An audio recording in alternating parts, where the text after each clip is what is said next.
Verdade, imparcialidade. Começa agora o programa A Hora da Verdade. A apresentação: Carlos Frederico Gomes. Olá, amigo assinante, estamos iniciando mais o programa A Hora da Verdade. E essa crise que nós vivemos em relação à situação econômica, moral, ética, política, em que o país vive e parece não ter fim, ela se agrava em alguns fatores. E hoje o Brasil se agrava, hoje no Brasil, essa crise, ela tem um agravante ainda maior em relação à questão de pensamentos, ideologias, costumes e respeito. O Brasil vive uma contradição e uma briga entre pensamentos e uma verdadeira guerra entre posições ideológicas, de costumes e de respeito. Porque dentro desse bojo está a questão também religiosa. E durante essa semana passada, durante esses 15 dias, o Brasil viveu uma crise muito grande nessa história de expressão, liberdade de expressão e contravenção, liberdade de expressão e respeito à cidadania, liberdade de expressão e falta de respeito com a fé alheia, liberdade de expressão e agressão ao cidadão. Nós vivemos um momento complicado, porque o país se dividiu numa eleição que passou há pouco tempo, né? Nós teremos outra no próximo ano. Há 3 anos atrás o país vem dividido. E algumas atitudes abrem mais ainda esse fosso de divisão no nosso país. Em nome da arte, que é e deve ser uma força e um talento que vem de dentro para fora, que não pode ser impedido e não pode ser talhado e não pode ser atenuado ou censurado. Em nome disso se usa hoje o ataque à condição, à liberdade, à religião, os costumes, a vida de outras pessoas. O que é que eu estou falando? É preciso que alguém desse país reúna as partes e diga: nós precisamos de respeito. Nós não iremos chegar a lugar nenhum com o de respeito que vivemos no Brasil. A toda ação que se faz, imediatamente você recebe uma reação. São princípios físicos de qualquer natureza, tá certo? Com o carro que você empurra, com agressão física a uma pessoa ou com agressão verbal ou aos costumes de alguém. Inventaram coisas e chamaram de arte, quando na realidade o que inventaram? Inventaram agressões à crença, agressões a costumes, agressões à tradição e chamam de arte. A arte, ela se contrapõe a alguma coisa. É natural, a vida toda foi assim. Mas ela não pode se contrapor, ou melhor, ofender o pensamento do outro. E impor o que as pessoas que fazem essa arte acham que é correto. Se assim seja, se esse for o correto, se eu imponho a minha vontade, eu estou indo para a mesma discussão levantada por eles mesmos, que é a censura. Porque o que o outro fala não é correto. O que eu falo é politicamente correto. O que eu falo tem valor, o meu pensamento tem valor, o do outro não tem valor. E essa é a discussão hoje no Brasil. Eu fiz esse rodeio para falar especificamente de algumas atitudes feitas nos museus desse país, em que terminou com muita polêmica. Por exemplo, Porto Alegre. O uso de hostes consagradas Em Porto Alegre. com nomes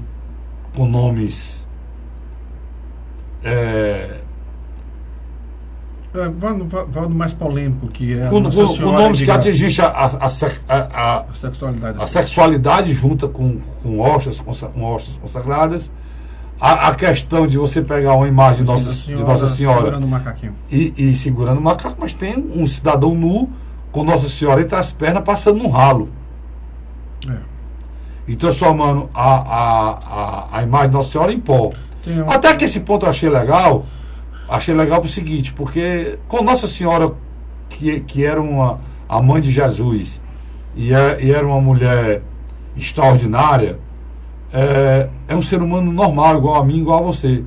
E Deus disse que todos nós viemos do pó e voltaremos a Ele. Então, vocês só fizeram ratificar que Nossa Senhora o que Deus falou dos seres humanos. Agora, eu não estou querendo entrar na questão religiosa, não. Eu estou querendo entender por que isso foi feito e foi atribuído como se fosse arte. Posteriormente a isso, você pega um cidadão nu, coloca em cima do palco, rodeado com 4 meninas.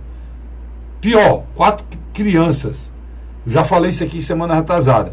Você expõe essas crianças ao ridículo de, no futuro, elas cobrarem dos pais que não era para estar ali naquele lugar com aquele homem nu.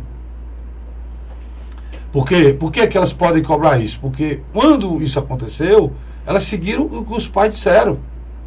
A vontade delas não é aceitável, porque a nossa justiça, a nossa Constituição não aceita vontade de menores abaixo de 14 anos. A vontade deles pouco importa, porque se assim valesse, uma menor de 10 anos ou menor de 14 anos que quisesse namorar com um homem de 70 anos e fizesse, isso não daria em nada. Ou seja, não aconteceria nada. E se isso acontecer, ele será preso imediatamente, sem precisar nem testemunha, pelo nosso Estatuto da Criança e Adolescente. Acima de 14 anos, o menor é vulnerável. E pegaram crianças e colocaram... Eu não estou discutindo, não estou afirmando que houve pedofilia, como outras pessoas afirmaram que houve pedofilia. Mas no mínimo, vocês infringiram o Estatuto da Criança e do Adolescente. Em nome da arte. Eu vou ter até uma postagem no meu blog. Eu vou colocar agora um texto que eu fiz em nome da arte. E em nome da arte foi feita muita coisa ruim no mundo. E aqui no nosso país também. Em nome da arte, levaram mais de 160 milhões com aquela história da Lei Rouanet. Em nome da arte, transformaram bicheiros assassinos do Rio de Janeiro, que era o dono das escolas de samba, em adidos culturais, em nome da arte. Em nome da arte,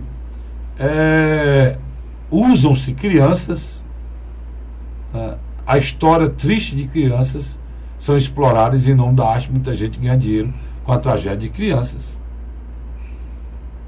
E agora, em nome da arte, estão destruindo fé, desrespeitando a religião alheia e discriminando e atingindo o cidadão. É preciso entender que a mesma lei que protege os direitos, né, de expressão, principalmente na área cultural, é a mesma lei, mesmo bojo de leis que respeitam as garantias individuais do cidadão. Artigo 5º da Constituição, que fala, inclusive, a gente é signatário da Declaração dos Direitos Humanos, e lá é muito claro, procurem ler, que você não pode discriminar, atingir a religião, a pessoa não pode ser atingida pela religião, pela fé, pela cor da pele. pelo local de onde veio,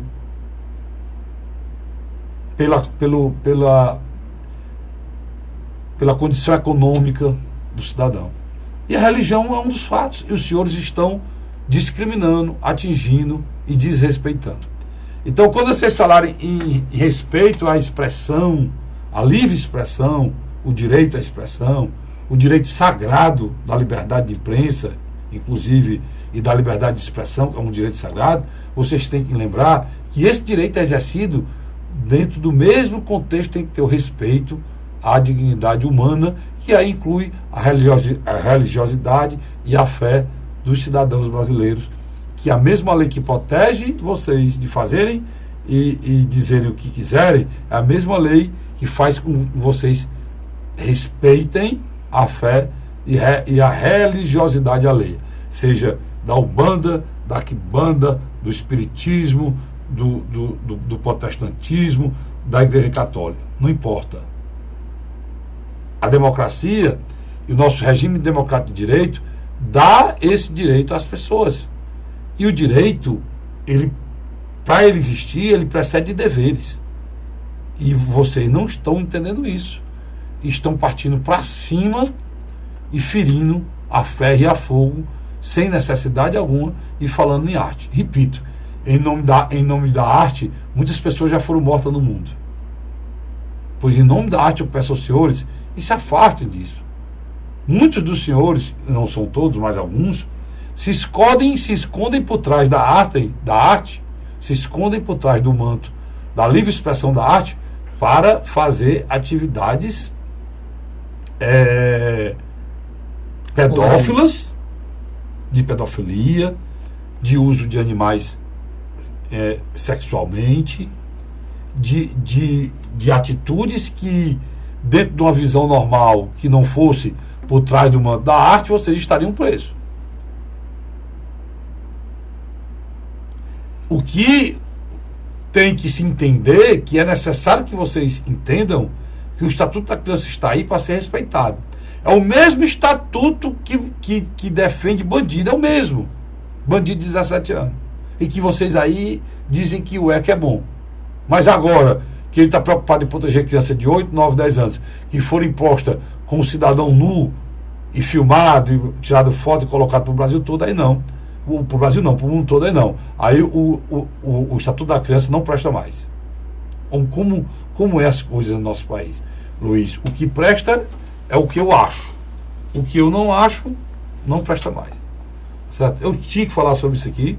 Estou falando de uma forma bem calma, porque eu acho que essa divisão do Brasil tem que acabar. Essa história de dizer que a gente que defende, que se respeite quem tem fé, e se respeite a pessoa que tem sua fé católica, se respeite a pessoa que é protestante que tem sua fé, respeite a pessoa que tem espírita, que respeite as pessoas que tem afinidades com a fé africana. Aí respeite os ateus. E respeite quem não tem afinidade com nenhuma religião. Boa lembrança do Luiz.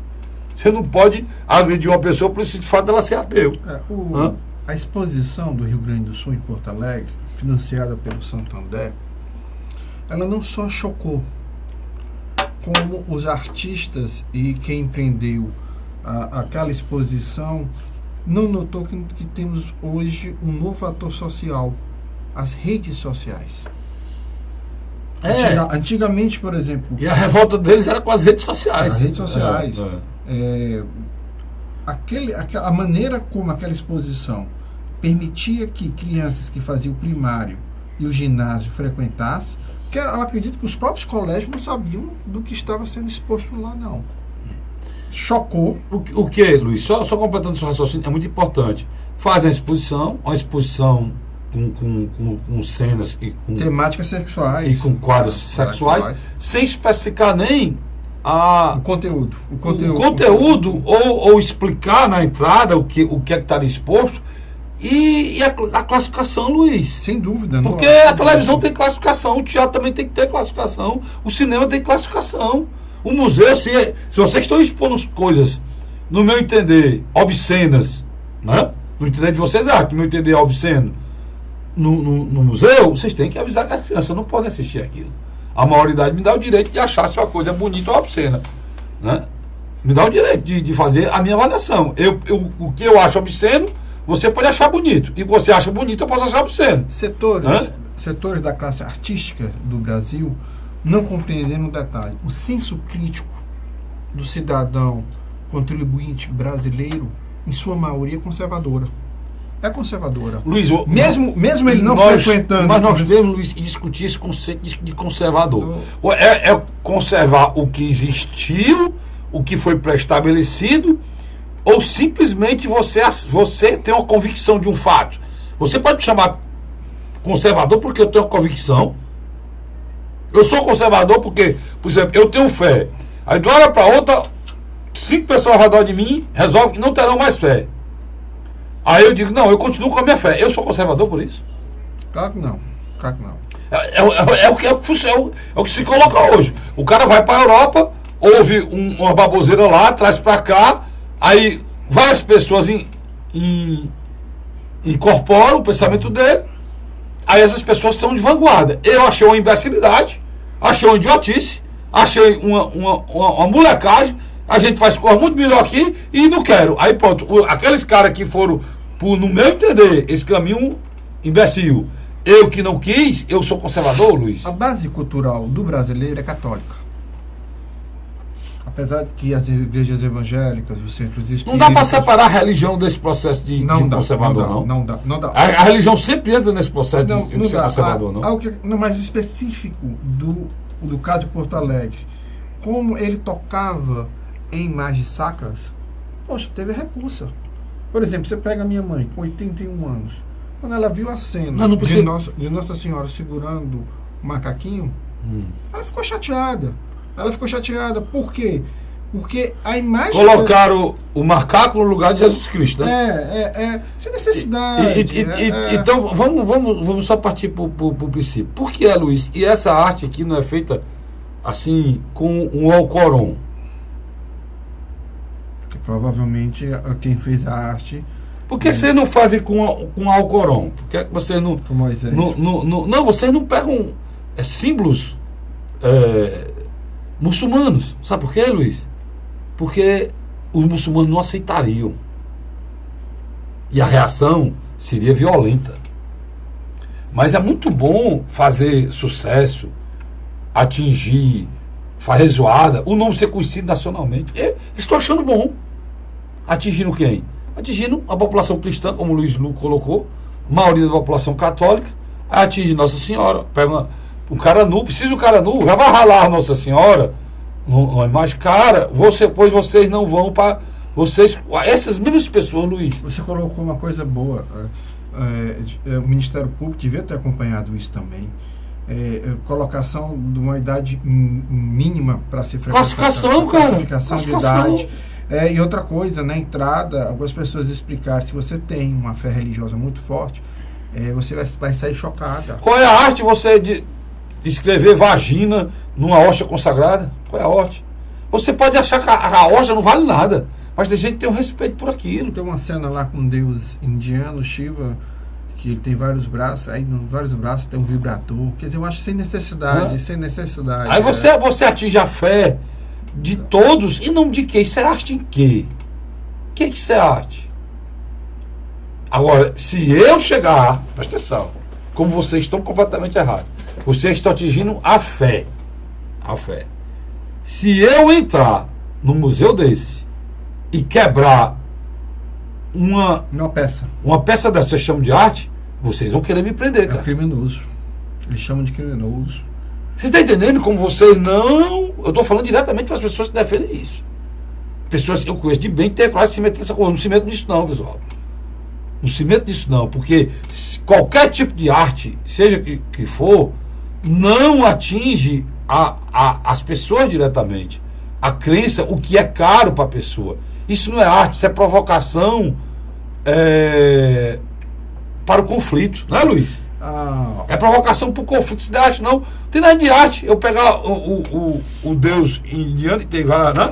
E colocar um vibrador na mão dele. Qual é arte?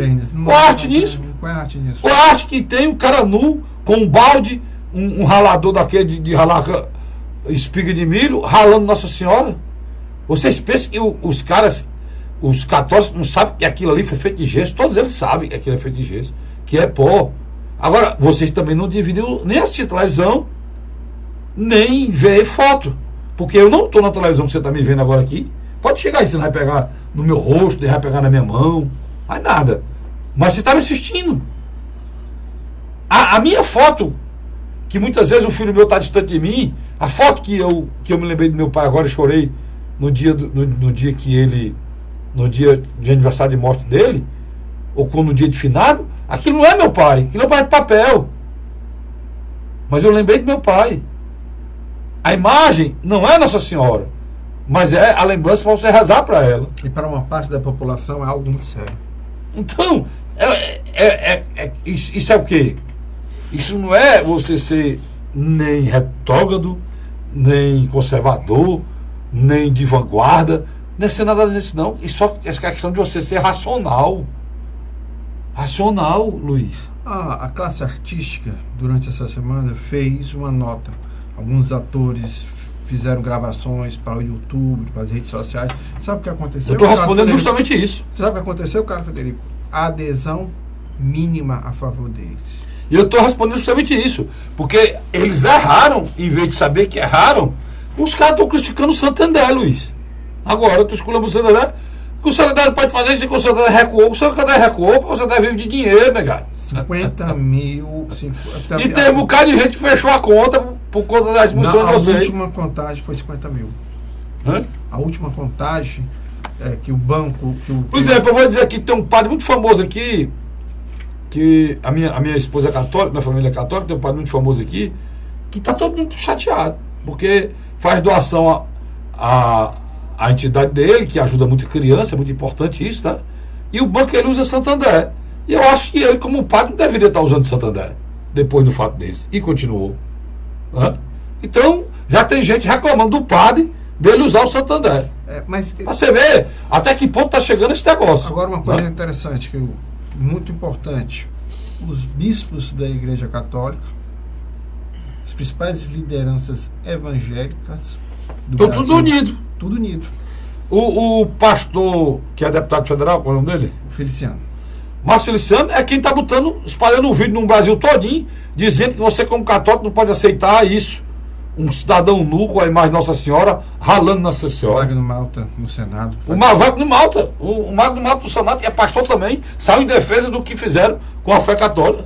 Quer dizer, tá sempre tem uma coisa boa, né? Vocês estão unindo as pessoas que têm fé e respeita a fé alheia. Não é você ter fé ou não. O Luiz foi cirúrgico. Você tem que respeitar quem tem fé e quem não tem fé. Eu sei que a maioria de vocês são ateus. E eu respeito. E acho vocês altamente corajosos. Porque eu não me imagino, nas minhas angústias, sem ter aonde me pegar. Eu que tenho fé. Bem pequenininha, minha fé é também de um... Deixa eu só dar um parênteses. E a maioria dos ateus que eu conversei também não concordou. Pois é. Você nota que até aqueles que não têm fé, acho que houve um exagero. Porque não é arte, Luiz. Não é arte, eu concordo com você. É desrespeito, cara, é agressão. E o Brasil definitivamente não está precisando disso. O Brasil está precisando de união, cara. O Brasil está precisando de união. Eu tive um bate-papo com 2 sociólogos bem mais novos do que eu. Eu perguntei: você levaria a sua filha para ver um homem nu? Eles defendendo o museu. Mas não levaria. Não faria isso de jeito nenhum. Mas espera aí. Vamos aqui ver. Quer dizer, as contradições. Pois é, se o cara defende aquilo, o cara leva sua filha para ver. Aquele Tico Santa Cruz, né? Que é o cantor, fez um... Todo mundo, mas no meio da coisa ele dizia que não levaria a filha dele lá. Interessante isso, né? Faço o que eu faço, mas não faço o que eu digo. Né? Aí chamam muitos de hipócrita. Vocês, o povo brasileiro é hipócrita, porque esse povo que fala disso, dessas crianças, é o mesmo povo que vê pornografia, que tem mulher não sei o que. Rapaz, se ele vê... Isso na vida privada. Se ele vê pornografia na vida privada dele, se ele faz orgia dentro de um quarto separado, que é que você, eu ou qualquer um tem a ver com isso? Agora, um espaço público. Agora, se ele quer fazer orgia no espaço público, financiado com dinheiro público, envolvendo menores, é outra história. É outra coisa. É outra discussão. É outra discussão. Eu não estou dizendo que os caras que estão se voltando contra isso são monges beneditinos, não. Ninguém está dizendo isso. Porque na realidade não são. Pode ser que muitos deles sejam hipócritas, sim. Mas se são hipócritas, o que eles fazem, você condena, faz de errado. O pior é quem condena os hipócritas e se esconde atrás do manto da hipocrisia, da arte, para fazer esculhambação e pedofilia. Esse, para mim, é muito pior. E é um debate que não vai se encerrar tão cedo, não. Pois é. Porque não respeita os outros. E se esconde por trás de um manto para fazer coisa errada. Porque se você é adulto, você responde pelos seus atos. Criança, não. Acabei de dar um exemplo. Criança não responde pelos seus atos. Uma menor de 14 anos pode querer ficar com um rapaz de 18 anos, pode querer ficar. 4 anos mais velho que ela só. Mas se o pai dela denunciar, ele vai preso imediatamente. Porque ela é vulnerável. É só ler o Estatuto da Criança e Adolescente. Verdade. Não precisa nem de prova. Basta uma denúncia. Tá certo? E os senhores pegaram, foi de 9, de 8. E uma mãe mandou a filha tocar no cara nu. E se expondo para todo mundo ver. Além de você, só a exposição. Olha, mas um bandido aqui, vagabundo, assassino, de 17 anos. E para mim isso é uma excrescência. Um cara de 17 anos, 10 meses, assassino, estuprador, você não pode mostrar o rosto dele. E vocês pegaram 9 anos, botaram ela agarrado do lado de um homem nu e mostraram para o mundo todo. Aí eu não entendo. Eu não vi o que a... Eu não entendo onde é a arte, onde é que você... O sentido racional de legalidade. Aí eu não consigo entender. Eu vou faturar. Não sai daí não. O Luiz já está preparado aqui para a gente voltar à discussão. Tá certo? Sai daí não, a gente volta já. A Hora da Verdade.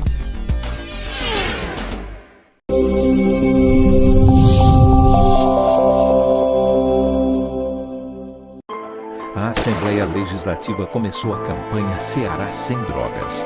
A discussão vai ser levada para todo o estado, prevenindo a população e buscando soluções para resolver o problema. Participe da campanha. Juntos ficamos mais fortes para combater essa verdadeira tragédia que destrói famílias, futuro e muitas vezes a própria vida. Ceará Sem Drogas, uma luta de todos nós. Assembleia Legislativa do Estado do Ceará. José de Arimanteia, Uruoca. Acordo 8 horas, 9 horas, aí carrego o carro e vou lá pegar água. Aí sai distribuindo os comércios. Estrada dessa, para gosto de você andar, ó. Você não gasta pneu, tem economia no bolso e anda rápido. Sertanejo pega uma estrada boa, fica feliz, fica potente. Assim como o trecho que liga Uruoca a Martinópole, o governo do Ceará está fazendo mais de 1.000 quilômetros de estradas mais importantes da vida de muita gente. Governo do Ceará.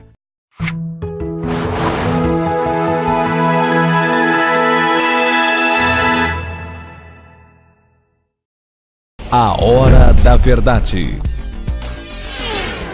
Estamos de volta agora com o segundo bloco do nosso programa A Hora da Verdade. Luiz, a gente falava no bloco anterior desse conflito, e esse conflito que parece que não vai ter fim, é entre a justiça e a classe política agora, né, também, né?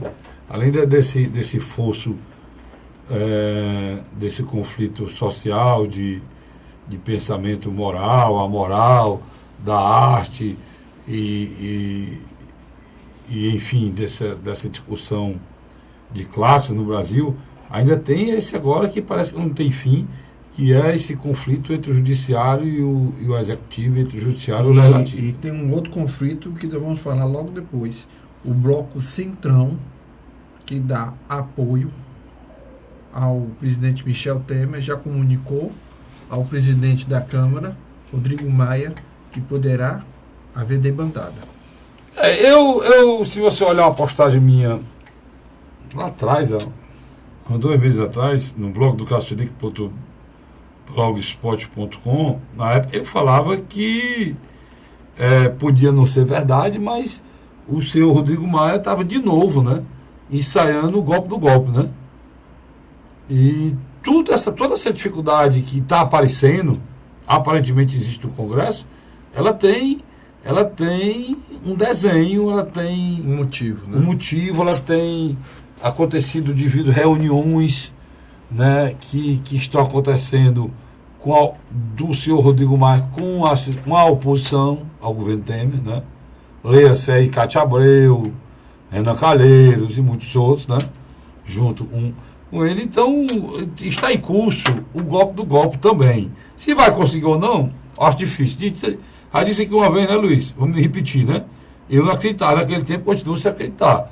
Que está em curso o golpe do golpe, tá. Que o senhor Rodrigo Maia está tentando, a Moscaju já há muito tempo, desde a primeira denúncia, e ele está tentando ver se realmente explode novamente alguma coisa que possa criar as condições para que haja o afastamento. Ele está tentando. Se vai conseguir, outras coisas.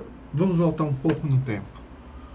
Semana passada, quando o Senado ensaiou enfrentar o Supremo Tribunal Federal, que foi o que os senadores fizeram? Se amedrontaram. Mas por que eles não recuaram, não? Eles se amedrontaram. Por que eles se amedrontaram? Opinião pública, Carlos Frederico. 2/3 deles vão disputar eleições no próximo ano.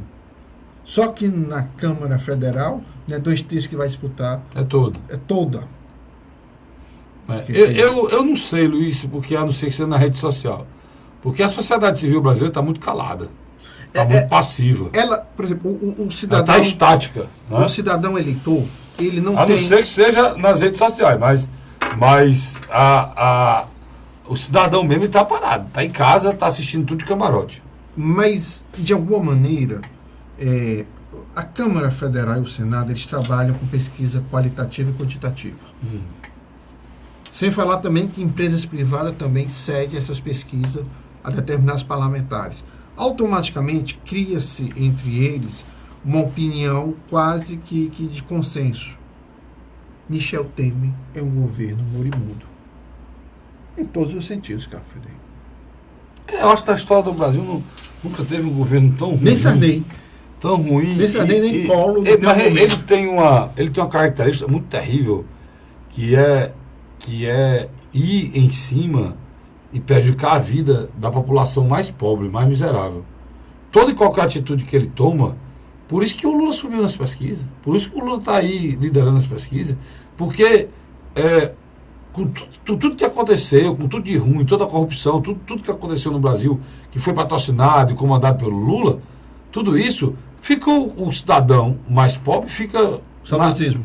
Saudade do tempo que ele podia receber o Bolsa Família sem ser cortado. E foi cortado mais de 100 mil aqui no estado do Ceará. A filha dele fazia faculdade e não era cortada. Agora ele fez o máximo. Ele pegou os idosos que recebem aquele benefício de prestação continuada, o BPC.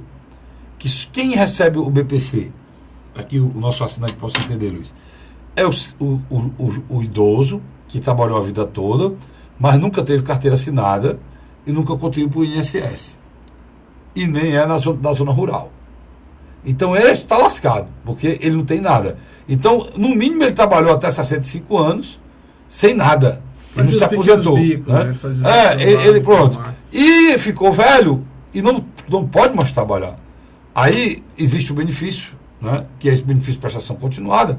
Ou seja, ele especifica ali que continua o benefício enquanto houver vida. Terminou a vida, esse benefício não é repassado. Não é repassado para terceiros, porque não é uma pensão. Não é um benefício normal da Previdência. Então, para você que possa entender, o que foi que ele fez, Luiz? Cortou. Não, ele pegou... Não, ele não pode fazer isso não, porque o poder dele não vai esse ponto, não. Mas ele pegou todos esses velhinhos e está submetendo todos esses velhinhos ao cadastro único do Bolsa Família. Que é o cadastro do Bolsa Família. Ele avalia se esses velhinhos têm condição social de viver sem esse salário. Ou seja, ele vai submeter os velhinhos que recebem salário a mesmo critério do Bolsa Família. Ou seja, abaixo da linha de pobreza, onde não tem nada a ver. Esses velhinhos podem ter um filho rico. Mas o que garante que esse filho rico vai dar um tostão para esse velhinho comprar uma aspirina para ele? Vamos botar em outras palavras. O que é preciso, o que o boletim de prestação continuada tem a ver é que aquele cidadão é pobre de fato. Ele, no seu CPF, ele não tem nada. Ele não tem nenhum bem, Luiz. ele já não tem nenhuma renda. Agora ele quer que esse velhinho pobre, além dele, nem o filho dele ganhe nada. Vamos dar um exemplo. Para que ele permaneça sem ganhar. Como se o filho dele fosse obrigado a sustentar. Quantos velhos estão aí, Luiz, que ganham aposentadoria, estão sem nada, que é o sintolerante que ele tem. Imagine tirar deles para dar para o cidadão. Que um cidadão que ganha o salário mínimo, que é esse valor, o salário mínimo, Luiz, ele mal compra o cidadão de 70, 80 anos, ele mal compra os remédios com ele. Ele está negando os remédios a... Eu estou só fazendo esse preâmbulo aqui, Luiz, para mostrar por que esse governo é desgraçado desse jeito, né? E vou mais além. Um governo que apoia esse tipo de atitude, Luiz, tá aí, rapaz. Passou todo esse benefício de pensão cotidiana e existe há não sei quantos anos. Quem inventou isso agora? Michel Temer. Quem botou esses velhinhos para irem se cadastrar? Eles são obrigados a procurar a prefeitura e tal, para se cadastrar, assinar, perguntar o que é que ele tem, onde ele mora, quando é que ele faz. Então, quem está fazendo isso? E vou dizer mais. Vou dizer para você, tem alguns amigos meus aí que estão na história, não, que eu sou o cara, eu estava junto com ele e não posso mudar. Irmão, eu acho bonito isso aí. Mas se agarra com o Temer que você está fadado a rodar. Que o povo do estado do Ceará, principalmente, que é o povo que está sendo mais atingido com essa história do Temer, não vai aceitar político que apoie esse tipo de coisa, Luiz. Quem é um político que se candidata dizendo que vai fazer isso e vai eleito, Luiz? Sem dúvida. As maldades que ele fez. Tu conhece algum? Não. Então, o que está acontecendo? Quando você já nota no Congresso que o que nós chamamos de centrão, que é um partido médio, pequeno, e alguns até grandes, abandonando a nau, a deriva de Michel Temer, e insuflando ao Rodrigo Maia a se tornar o segundo Eduardo Cunha. Porque o Eduardo Cunha, quando derrubou Dilma, quem foi que assumiu? Michel Temer. Uhum. Agora não, né? Quem assume é ele, Rodrigo Maia. É ele, na linha sucessória. E ele já está começando a se sentir dentro do processo. Eu já tinha falado sobre isso numa postagem minha anterior, no meu blog, né? E justamente achando que isso iria acontecer. Eu posso até... Pode colocar aí. Até procurar aqui, Luiz. Tá aqui, pronto. Já achou, né, meu nobre amigo? Antes de ir à Câmara e dar declarações contra o governo Temer e o PMDB, o presidente da Casa, Rodrigo Maia, já havia demonstrado irritação com as movimentações governistas, que, segundo ele, estariam impedindo o crescimento do DEM. A gente não pode ficar levando facada nas costas do PMDB, principalmente de ministros do Palácio e do presidente do PMDB. Na verdade, o senhor Rodrigo Maia, eu digo aqui, esboça um descontentamento com o governo para pôr em curso o golpe do golpe. Afasta-se Temer justamente no momento da chegada de mais uma denúncia na Câmara contra o presidente. Ele se afasta do Temer, né? Ele estava próximo ao Temer, mas ele se afastou estrategicamente, justamente, Luiz, na hora que chega a segunda denúncia. Eu disse isso aqui no dia 21 de setembro. Pronto. O Luiz está apenas confirmando a leitura que eu fazia naquele tempo, né?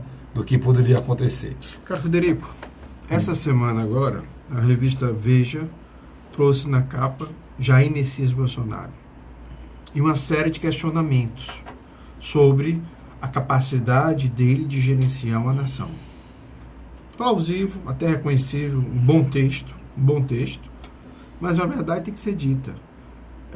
Jair Messias Bolsonaro, dentro desse padrão de comportamento da nossa classe política, ele não pode ser o mais indicado na área econômica, mas em termos morais você não pode criticá-lo. Não pode criticá-lo. Apesar de ninguém sabe nada da vida, né? Quando a gente fala moral, tem que ver esse conceito de moralidade, que é muito amplo. Mas eu quero dizer o seguinte, a revista Veja, ela tá com um problema do quarto poder, né?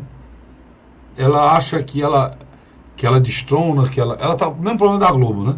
Ela acha que ela destrona, que ela coloca, que ela destrói o que ela faz, né?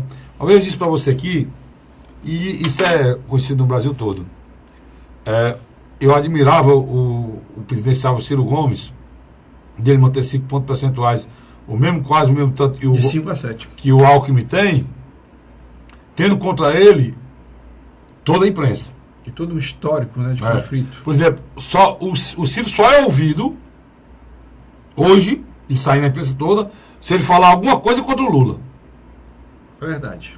Por quê? Na hora que ele fala alguma coisa contra o Lula, ele está destruindo um possível potencial de apoio no futuro. E por quê? Porque a Globo não quer que um cara daquele chegue na Previdência. A Veja muito menos. Então, eles fazem um jogo sujo, nojento, né? Que para mim isso não é imprensa, né? Em cima dos elegíveis. Agora, uma coisa para o bem-estar deles, né? Mas isso é um fato da imprensa. Quando eu falo imprensa marrom, quando eu falo imprensa golpista, o pessoal falar, o pessoal da esquerda, é justamente isso que eles falam. Só que eles ampliam e colocam todo mundo, né? E na realidade não é assim. Também quem não pensa igual a eles bota como golpista. Não é. O que não dá é esses caras querendo se colocarem como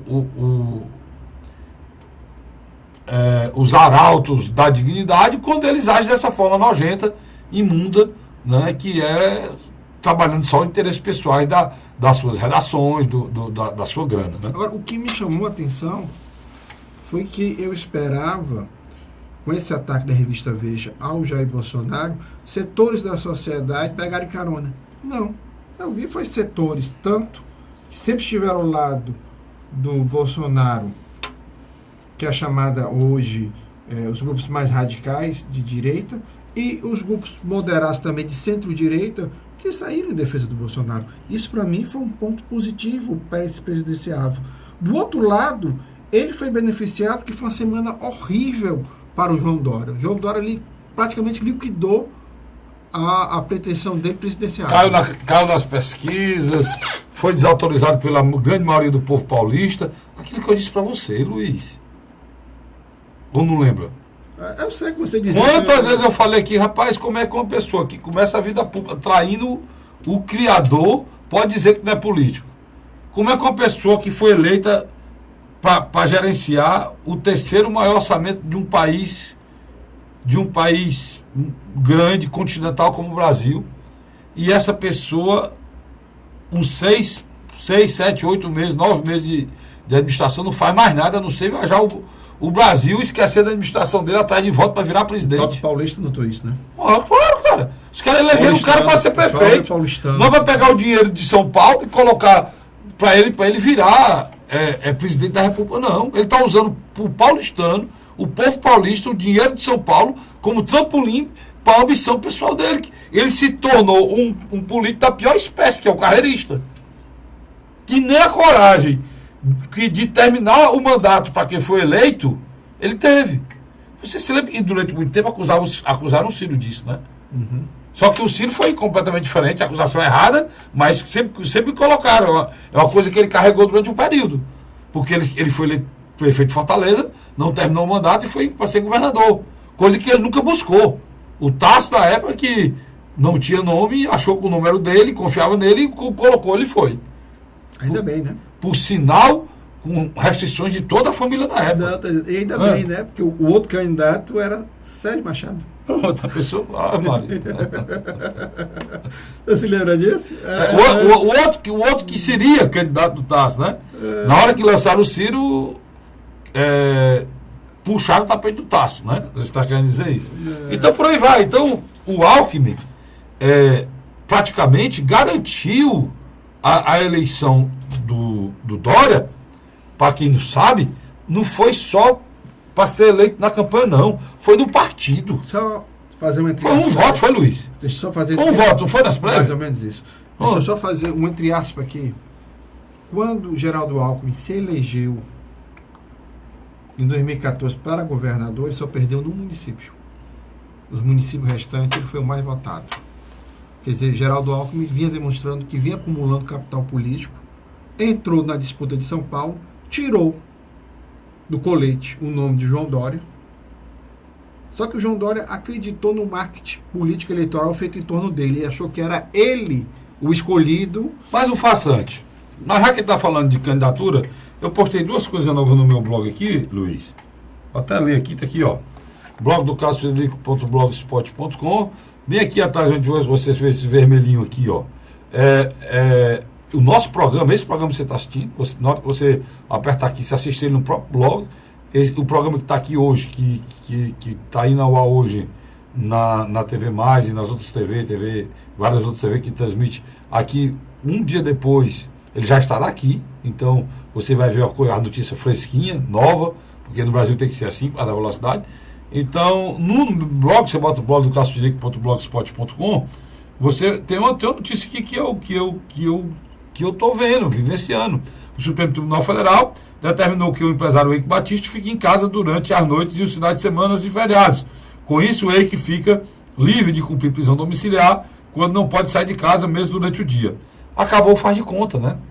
A partir de agora, iremos assistir um festival de impunidade para ricos e poderosos e tudo continua como dantes no cartel de Abrantes, né? Uma frase antiga usada em Portugal, em Portugal, em relação à cidade de Abrantes, que fica a 100 e poucos quilômetros de Lisboa, que depois da retomada, né, diz que nada mudou lá. Eles usavam essa frase, tudo está igual lá no quartel de Abrantes, que era aonde o poderoso lá, o general poderoso do Napoleão ficou, né, para invadir Portugal, na cidade de Abrantes, a 100 e poucos quilômetros, no quartel lá de Abrantes. Usa essa frase. Agora, Luiz, nessa matéria aí que eu estou falando do Supremo Tribunal Federal, para que você possa entender, é porque não foi só não foi só o Eike Batista foi beneficiado, não, né? Renan Calheiros foi beneficiado. É o efeito cascata. Renan Calheiros teve mais não sei quantos aí foram. Esses últimos julgamentos do Supremo só foi benefício para esses supostos. Sarney, Homero Jucá, tudo foi beneficiado e estão sendo tudo perdoados, né? A gente pensava que ia ter alguma sanção. Então está tudo como antes, não mudou nada, pelo menos em relação aos poderosos. É diferente da primeira instância, né? Na primeira instância tem 1.700 anos de condenação, tem mais de 120 pessoas presas, né, Luiz? Diferente do que acontece no Supremo Tribunal Federal. Mas tem outra matéria aí sobre política, Luiz, que eu botei, bota aí, que é sobre o Tite. Lê aí, Luiz, a do Tite. Porque eu estava falando aqui de política e esqueci da mais importante, para ir tipo o break. A do Tite é o seguinte, Tite, técnico da seleção brasileira que terminou as eliminatórias com uma campanha espetacular. É um grande brasileiro, um líder nato, verdadeiro, sensível e bom caráter. Seria um bom candidato ao cargo de presidente, melhor que os nomes colocados até agora. Se a moda é eleger quem não é político, este é o cara. Esse é o cara. Se a moda é eleger quem não é político, vocês têm um aí que não é político, né? Que é um técnico de futebol, um líder nato, como eu digo aí, um homem de bem, com caráter, dignidade. Além de, por cima, é uma pessoa com muita vontade de trabalhar, que o nosso país precisa. Se a moda não é eleger quem não é político, tá aí um que não é político. Eleja um Tite. Pegou uma seleção acabada, desacreditada, com esses mesmos jogadores que levaram o Brasil do Dunga a essa condição espetacular, respeitada no mundo todo, e todo mundo disse que o Brasil é imbatível agora na Rússia, são os mesmos jogadores que estavam com o Dunga. Só não era um homem sem liderança, era um homem sem caráter, um homem que se preocupava mais com a roupa que vestia do que com o resultado da seleção. Deu no que deu, né? O Brasil precisa mudar os Dungas por Tite. Se puder mudar isso mesmo tinha uma brincadeira. Literalmente, colocar o Tite no lugar dessa mudice aí. E eu vejo, porque os caras têm coragem de lançar o Luciano Huck. É piada de mau gosto. Ô Luiz, por que é que eu não posso dizer que o Tite é uma boa opção? Não, mas Luciano Huck é piada de mau gosto. Não, é lascar, né? Tem outro aí também. Agora não me vem à mente. Mas tem outro aí. Eu vou para o rápido intervalo, Sarenão. A gente volta já para o terceiro e último bloco do programa, A Hora da Verdade. A Hora da Verdade.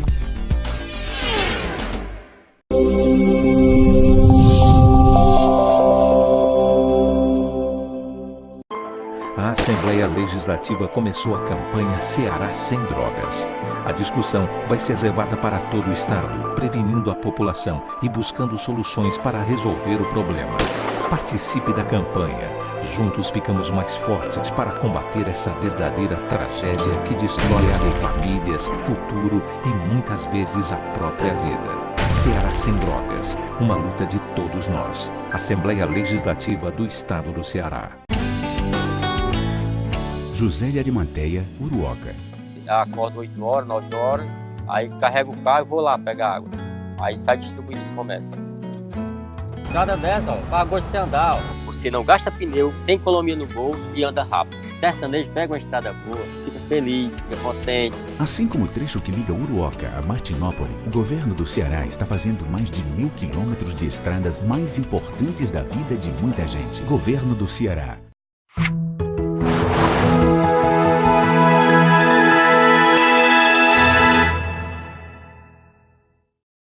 A Hora da Verdade. Como sempre. Estamos de volta agora com o terceiro e último bloco do nosso programa, A Hora da Verdade. Luiz, aqui no Ceará começou a discussão em relação à sucessão, né? Eu hoje entrevistei, houve muitos boatos essa semana, né? Inclusive manchete de jornal que o Tasso seria candidato a governador do estado, né? E houve um encontro. Eu sei que o Tasso nunca afirmou isso aí eu já tinha certeza. E hoje, de uma forma muito lúcida, eu entrevistei no programa da Verdade, na Rádio Cidade AM 860, que vai lá todo dia, de segunda a sexta-feira, de 9 às 10, na Rádio Cidade AM 860. Se você não quer usar o seu rádio AM, você bote aí no seu smartphone, Cidade AM 860 no Google, e vai aparecer Fortaleza, e você entra. É a segunda rádio mais ouvida no estado de Ceará, e uma das mais ouvidas no Nordeste, pesquisa realizada agora. Primeiro está a Vesmares, né? Não tem problema nenhum dizer aqui. Segundo está a nossa Rádio Cidade AM 860, né? Seguido da Rádio Assunção. Uma hora a Assunção está na frente, outra hora a cidade está na frente, a coisa vai alternando. Então, na Rádio Cidade AM 860, está lá o programa da Verdade, e essa semana eu entrevistei o Capitão Wagner. E o Capitão Wagner confirmou que fizeram a reunião, né, Luiz? Como você está dizendo. E nessa reunião foi de novo lembrado do Tasso a possibilidade de ser candidato a governador. Ventilado o Tasso, a possibilidade de ser candidato a governador. E pela primeira vez ele não... Tangeciou. Não, ele não retrucou. Ele não fala não que não tem essa possibilidade. Ele ficou calado. Pronto. E por ele ter ficado calado, não ter se contraposto foi colocado a ideia, já colocaram que ele seria candidato. O que na realidade ficou decidido, pelo que me disse o deputado Capitão Wagner, que foram dois nomes cogitados, o dele, Capitão Wagner, e do próprio Tasso. E do Tasso. Só que não estava não estava. Só que isso seria colocado, iriam fazer uma pesquisa qualitativa, quantitativa, você gosta de falar, para avaliar a situação desses nomes. Já tem a pesquisa. Para que depois ele possa falar. Já a pesquisa já tem. Pronto, pois aí o Luiz agora adianta aí. A pesquisa já tem e foi feita pelo próprio PSDB. Quer dizer, quando eles se sentaram lá para conversar, presente o próprio Tasso, Capitão Wagner, Domingos Neto, Genesia Noronha, quer dizer, todo o que nós podemos chamar de bloco de oposição. Roberto Pessoa, também a figura de Luiz Pontes, entre outros. O que aconteceu na minha avaliação? Houve uma tentativa de não permitir que a oposição do Ceará se desaparecesse, se desmilinguisse. Fragilizasse. Total. Por quê? Porque existe em curso hoje uma aproximação latente entre o governador Camilo Santana e o senador Eunício Oliveira. E o senador Eunício não estava nessa reunião. E também não declarou apoio à candidatura do Tasso. Eu soube que ele teria dito, se o Tasso fosse candidato, teria o apoio dele, não? Não, estou dizendo em público. Ele não foi. Mas foi ventilado isso aí. Tudo bem. O que nós estamos falando aqui, que são alguns blogs, alguns terceiros que falam em nome dessas figuras. Houve também ventilado que o governador Camilo Santana teria um jantar com Tasso Gereissati. Quer dizer, essa indústria da boataria ela é muito forte nesse período. O que eu vejo de concreto, meu amigo Carlos Frederico, eu vejo um governador Camilo Santana que conseguiu atrair no primeiro momento figuras chaves como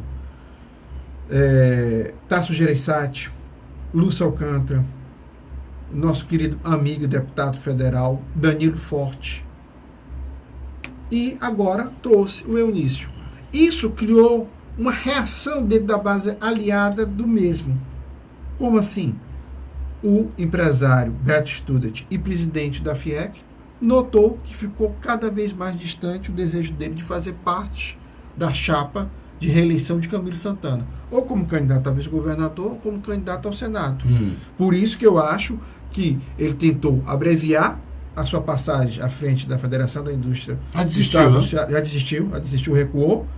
Como também eu vejo, aquilo que eu conversei com você, eu vejo que ele vai procurar uma conversação com os democratas na figura de Moroni Bigtorga para ele pleitear algo em 2018, junto com o Moroni. Eu, pessoalmente, acho que ele pode sair candidato ao governo e o Moroni ao Senado, porque eu não vejo nenhum dos dois com capacidade hoje de fazer parte da chapa de reeleição de Camilo Santana. Do outro lado, eu vejo Camilo Santana tendo que agora ver como é que vai administrar esse excesso de aliados, que é muito aliado, Carlos Frederico. Você tem, por exemplo... Fazer essa engenharia não é fácil, não. Não. Por exemplo, muita gente conversa que o vice pode ser o presidente da Assembleia, nosso querido amigo Zezinho Albuquerque. Está quase certo isso. Não está entendendo? Outros já ventilam, talvez, que o próprio Cid Gomes poderia vir ocupar esse cargo. Mas eu estou só colocando aqui. As duas vagas do Senado, hoje, fala-se em Cid e André Figueiredo, ou Cid e Eunício de Oliveira.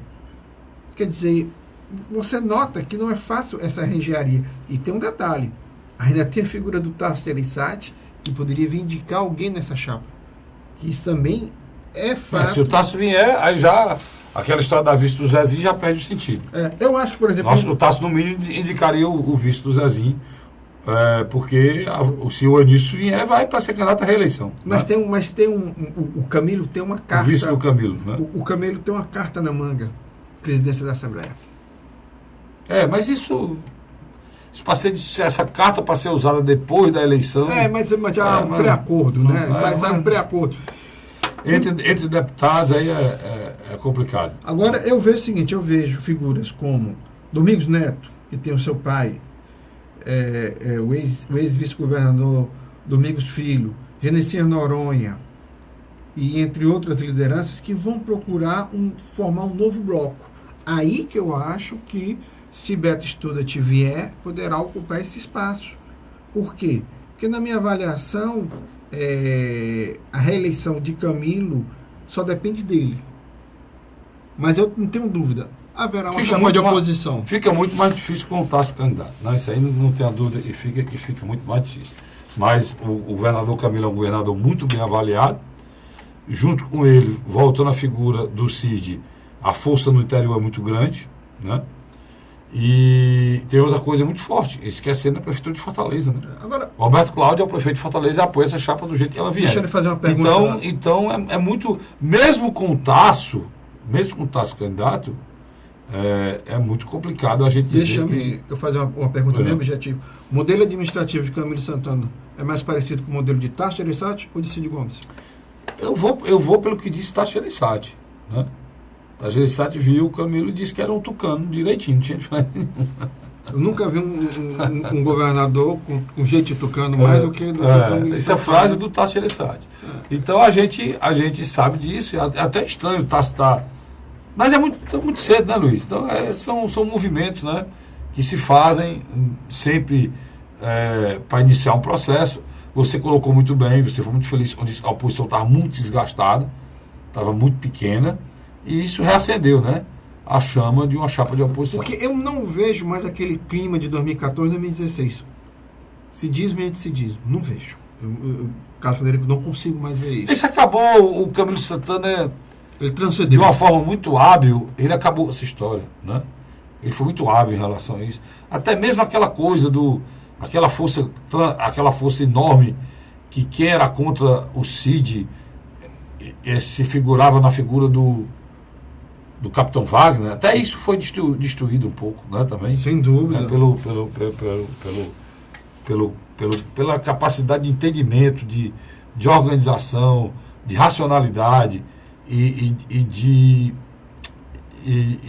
de união que tem o governador Camilo. Né? Agora, o que mais me chama a atenção são setores dos meios de comunicações tradicionais e alguns alternativos tentando criar factoides e fakes o tempo todo. A gente é invadido com informações equivocadas que você nota... Demais. Que você nota isso, pelo amor de Deus. Eu vou dar um conselho para vocês aqui. O território pior para você ter informações políticas é a internet hoje. Aqui do Ceará, principalmente. E daqui para frente vai só piorar, né, Luiz? Sem dúvida. Vai só piorar. Porque na internet se coloca e se posta tudo. Né? Aqui, onde você está me ouvindo, isso aqui é um canal, né, que é uma concessão pública para ele existir, e aqui o que a gente diz tem que ter responsabilidade. No rádio é a mesma coisa. Agora, infelizmente, na internet, né,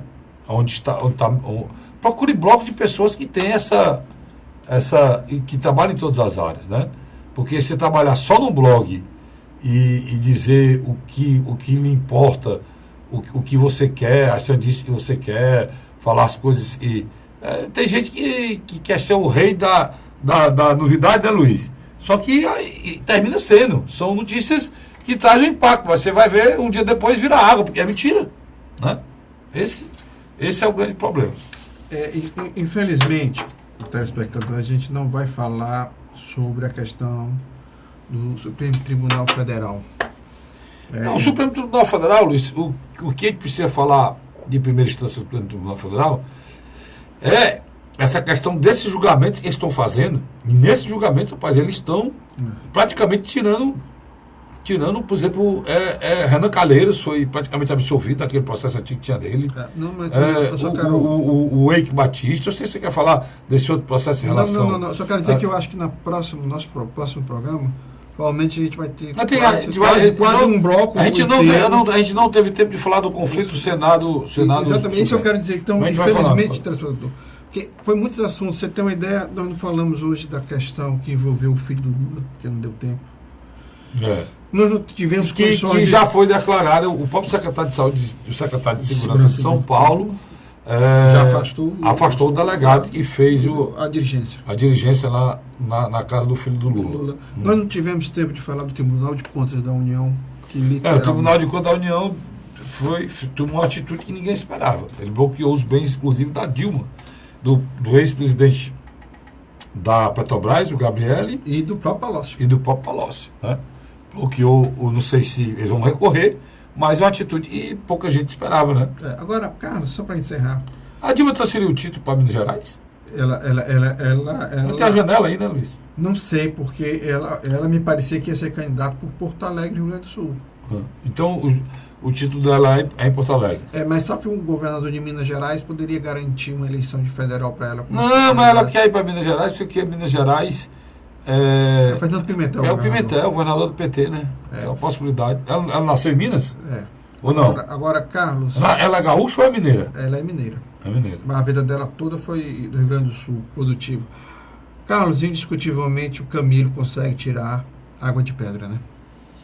Em todos os sentidos. Ele agora trouxe um incentivo turístico para o Ceará, sem dúvida que vai melhorar muito só nós temos aqui agora a saída de aviões direto para a Europa, é fantástico, né, Carlos? Essa foi a grande notícia desse mês de setembro. De outubro, setembro, outubro, e essa passagem para Paris está no preço que vai permitir tanto o turismo de lá para cá aumente muito, como daqui para lá também, né? O brasileiro vive um momento de muita crise, mas essa crise diminuindo um pouco, isso vai facilitar muito. E diferente. Ele vai trazer uma refinaria, viu? Ele está tentando. São várias coisas, né, Luiz? A refinaria. Acho que se ele conseguir que os chineses tragam uma refinaria para cá, eu acho que indiscutivelmente o governador Camilo Santana está tirando água de pedra, porque quase tudo isso é só mesmo negociação, conversa dele com o capital internacional. O governador Camilo Santana, parece, ele assumiu o governo, ele pegou todos os vetores contra ele. Todos os sentidos. O governo federal contra. O Brasil, numa das maiores crises, a maior crise econômica da história desse país. Crise moral, institucional. O Ceará enfrentando a maior seca da sua história. Olha, presta atenção, o grau de dificuldade que pegou esse governador.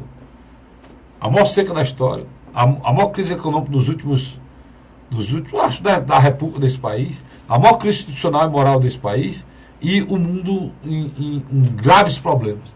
E o governador Camilo de Santana está conseguindo terminar o terceiro ano, Luiz, com tudo isso equacionado. O Estado do Ceará é exemplo para o Brasil em investimento, exemplo para o Brasil em pagamento, exemplo para o Brasil em busca de parcerias, como você colocou.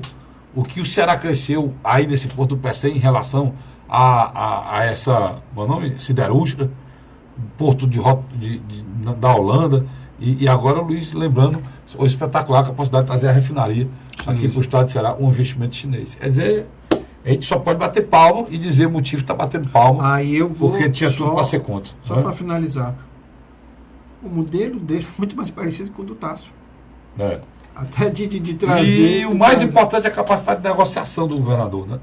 E conseguir o que ele está conseguindo sem apoio de ninguém, né? E nem apoio do governo federal ele tem.